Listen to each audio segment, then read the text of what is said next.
So what's up sa inyo mga ka-Tekamots, no? So pag-uusapan natin ngayon, masaya nga ba ng walang pera? Ang malaking sagot dyan ay putang ina, syempre hindi, gago. Sino bang nag-i-enjoy ng walang pera ang puta? Mag-i-enjoy ka ba ng wala ang pera? Dami nagsasabi dyan, mga influencer na tigil-tigil nga kayo. Hindi ako namomotivate sa mga pinagsasabi ninyo. Masaya daw na kahit wala silang pera o walang ano, masaya daw sila. Kahit simpleng buhay lang daw. Tangina na, sinong tarantadong oo, simpleng buhay masaya pero yung wala kang pera, putang ina, kagaguhan yun. Paano ka naging masaya na walang pera? Tandaan mo, kung marami kang pera, choice mo na lang sumaya o maging malungkot ka. Kasi pag marami kang pera, madami kang kasiyahan na pwedeng gawin. Tangina yan, choice mo na lang yun kung magpapakalungkot-lungkot ka. Kung ina, sino bang tangina? Paano ko magiging masaya pag wala kang pera? Kagaguhan yun, isang malaking kaululang mindset ng mga Pilipino yung gano'n na masaya puta pag walang pera. Kalukuhan yun. Hindi masaya na walang pera po. Tangina, masayang walang pera. Halimbawa na lang ganito, puta, pag may rides kayo ng tropa mo, wala kang panggas, oh. Putang ina, hindi ka nakasama, oh, nasan yung kasiyahan doon, di ba? Tangina, masaya ako puta, walang pera. Kagaguhan yun, hindi ako namomotivate sa mga ganung putang ina, dami nagkalat na mga influencer sa Facebook. Kinang ina nyo, magsitigil kayo. Nasasabi nyo lang yan kasi marami kayong followers. Yumaman kayo dyan, sumahod kayo sa social media ng mga milyon-milyong sahod sa social media. Eh, kung masaya pala kayo walang pera, eh, ba't di nyo ipamigay sa may hirap yung pera nyo? Gawin nyo kayo mga mayayaman na mga motivational shits dyan sa social media na nagsasabi ng ganyan. Gawin nyo, mag-ambag-ambag kayo lahat. Tangin na, bumili kayo ng subdivision. Tapos lahat na napundar nyo sa social media na sahod nyo, ibili nyo ng bahay sa mga taong walang ano, sa mga Pilipinong mga squatter na naghihirap na walang sariling bahay, na natutulog sa kalye. Bilan nyo ng bahay, tapos doon nyo sabihin na masayang walang pera. Kinang inang mga to eh. Gago, ang tao malungkot pag walang pera. Unang-una, halimbawa pag may sakit ka, gusto mo magpa-ospital, wala kang pampa-ospital, oh. Putang ina, masaya. Nasaan yung kasiyahan dun? Di ba?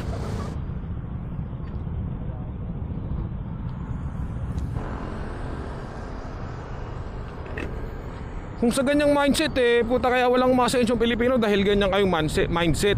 Dapat sa inyo, influensyahan nyo yung mga taong bayan na Pilipino na masarap magkaroon ng pera, na mas masaya magkaroon ng pera, na magsiikap sila. Hindi yung putang na sasabihin nyo lang na dapat maging masaya pag walang pera. Putang na, hindi nyo naman, wala influencer na mga mayayaman dyan. Huwag kayong salita ng ganyan dahil wala naman kayong alam. Wala naman kayo sa poder namin mga may hirap. O yan.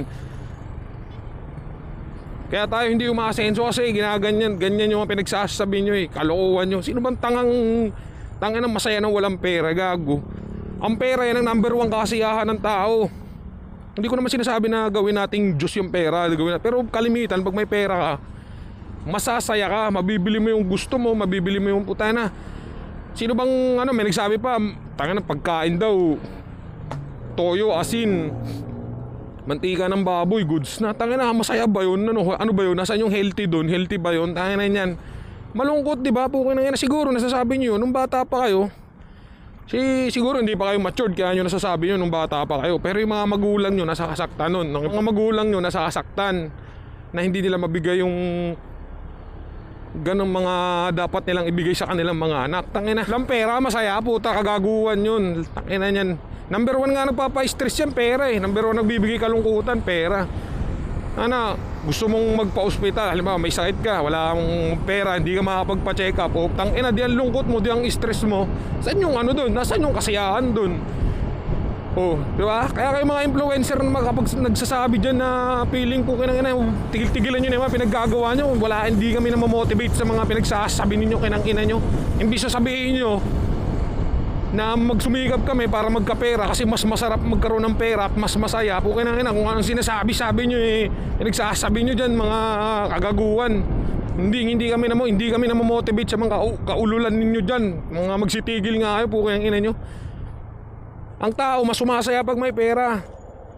Yung iba sasabihin pa eh, pagka merong isang mayaman dyan na nagkasakit ng cancer tapos namatay, sasabihin pa eh, ay putang na, walang nagawa. Kahit anong yaman mo, walang magagawa yung pera mo. Ulol, gago, bobo. Tignan mo yung mindset mong ganyan, tanga.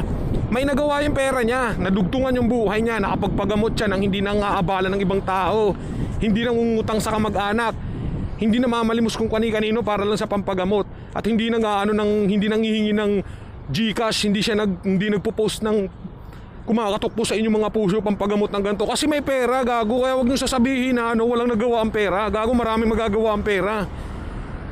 Kaya hindi sasabihin ng iba, puta, maging masaya pag walang pera. Ulol, kalokohan. Mas malungkot ang tao pag walang pera. Kaya dapat magkaroon tayo ng pera, magsumikap tayong lahat. Gawin natin ang lahat sa buhay na kumita at masenso at maging ano sa buhay. Maging asensado at magkaroon ng maraming pera para sumaya. Oo, may mga ibang bagay, pero hindi naman lahat pera. Pero putang ina, kalimitan talaga pera ang nagpapasaya sa tao. Tanginan yan. Wala kang makain, hindi ka makakain ng maayos na pagkain. Puta, nasan yung kasiyahan doon? Kakain ka ng toyo asin kanin, puta, nakakain ka ng toyo asin. Sige nga po, kinangina kayong mga influencer na nagsasabi ng gano'n na masaya. Tanginan niya, ba't di nyo gawin? Mga pinagsasabi nyo yung mga kalokohan. Tangina, walang gagong tao na nag-i-enjoy pag walang pera. Walang pera ang puta, na-enjoy ba yun? Nasaan yung kasiyahan na walang pera? Diyos ko. Hindi mo mabibili yung gusto mo, hindi ka makakain ng gusto mong pagkain, hindi ka makakain ng maayos na pagkain. Dahil wala kang pera, di ba? Isipin mo yung ganun. Putik yan. Walang enjoyment sa buhay pag walang pera. Isipin mo yun, wala kang pera, mamomoblema ka araw-araw, didiskarte ka ng pang-almusal. O putangin na, kahit wag na lang sa pang-almusal eh. Dito na lang sa dito na lang sa tanghalian, kasi ako di naman ako nag-almusal. Dito lang sa tanghalian o hapunan. O di ba putangin na araw-araw. O isipin mo yung ganun, masaya ka ba sa ganung buhay? Tangin na wala kang pera, didiskarte ka pa ng almusal mo. Didiskarte ka pa ng tanghalian, tapos yung panghapunan mo didiskarte ka rin. O putang ina, nasan yung kasiyahan nung kagaguhan yun? Kaya putang ina, walang taong masaya nang walang pera. Siguro sabihin na natin na sa iba, sa probinsya, syempre may mga pagkain kayo, mga tanim dyan, pero iba talaga pagkasiyahan mo may pera. Puta, kaya dapat tayong mga Pilipino magsikap tayo. Huwag tayong magpapautos sa mga influencer na nagkalat na po ng ina. Hindi naman nakakamotivate yung mga pinagsasabi, buwisit. Ang ina nyo masaya. Kalokohan nyo, palibasa kayo, kumikita na kayo, mga endorser kayo, puta. Kumikita kayo ng mga milyones dyan sa Facebook. Kaya nyo nasasabi yung mga ganyan. Wala naman kayo sa namin mahihirap eh. Kami mahihirap kami, hindi nyo alam mga pinagdadaanan namin. Inang-inang yan, kung makapagsabi sila ng ganyan, kaalam mo naman. Lahat ng tao, puta, kalimitan ng tao malungkot pag walang pera. Wala ka pangkain sa araw-araw. Isipin mo yung ganon, yung mga magbubuti. Putang ina, nasaan yung dun? Asan yung kasiyahan doon? Yung putang ina, kailangan mo pa maghanap ng bakal bote, puta, para lang may pang-almusal, may panghapunan ka. Oh, kinang ina. Mga influencer nagkaalat eh. Hindi kami tamad, masipag kami, ulol. Tangina nyo, pinalad lang kayo sa buhay, gagi. Tangina, ano tawag mo dun sa mga taong, sa mga magsasakang putang ina, gumigising ng alas 3, alas 4 ng madaling araw, nagbabanat na ng buto? Anong tawag mo dun sa mga putang ina, yung mga nagtitinda ng mani sa bus? Putang ina, grabing kasipagan na yan. Mga nagtitinda ng mineral water na pasampu-sampu sa bus. O, ano tawag nyo dun? Hindi pa ba masipag yung inang-ina nyo? Kayo mga yumayaman kayo. Yumayaman kayo kasi pinalad kayo sa buhay. Ginusto ng Diyos yun na yumaman kayo. Ina nyo kung ano pinagsasabi nyo dyan. Kalokohan yan. Malungkot talaga pag walang pera. Promise yan. Putang ina nyan, danas ko yun eh. Kinang-inang nyan. So sabihin yung masaya pag nang walang pera, simpleng buhay, mas kalokohan. Paano naging masaya yun? Doon na lang eh. Palagay natin doon sa na lang eh. Yung wala kang makain, di ba? Isipin mo yung ganun, didiskarte ka pa para makahanap ng pagkain. O doon na lang sa may putang ina, nagtatrabaho ng construction. Araw-araw, nakakapagod ang trabaho ng construction, di ba? O doon na lang eh. Pag di siya nag-construction, wala siyang pera, wala siyang kikitain. O di ba, nakakapagod. O putang ina, nasan yung kasiyahan doon? Eh kayo mayayaman kayo, putang ina, magtrabaho kayo o hindi eh. May mga business kayo dyan, may mga pagkukuhaan na kayo ng income nyo. Hindi naman ako galit sa mga mayayaman, hindi rin naman ako galit sa mga influencers na mga nagsasabi na gano'n. Kasi wala naman yun, hindi naman totoo itong pinagsasabi ko. Gago, mas masaya nga nang walang pera talaga eh. Woo! Gago, masaya talaga walang pera. Gago, pag kumakain ka ng asin, tanghalian mo, hapunan mo asin, gago, saya-saya kaya nun. Simple lang, di ba? Simpleng ulam. Huwag yung pansinin yung mga pinagsasabi ko, gagi. Wala yung kalokohan lang, yung gawa-gawa lang ng Illuminati. Gawa-gawa lang ng Illuminati yung gago. Dapat maging masaya tayo. Kasi ang tao, choice naman ng tao kung saan sumaya eh. Tangina, pag may pera ka, mas nakakalungkot nga yung pag may pera ka. Alam mo bakit? Tangina, hindi mo alam kung saan mo gagastusin yung pera mo, di ba? Tangina, pag wala kang pera, tatambay ka lang. Putangina, mangungutang ka sa tindahan. Di ba, ang saya-saya, tapos di ka magbabayad, 3 linggo na yung utang mo, di ba? Hindi naman totoo yun eh. Gago yung malungkot na walang pera. Sino ba nalulungkot? Gago ako wala akong pera. Pero ang saya-saya ko, tangirang yun.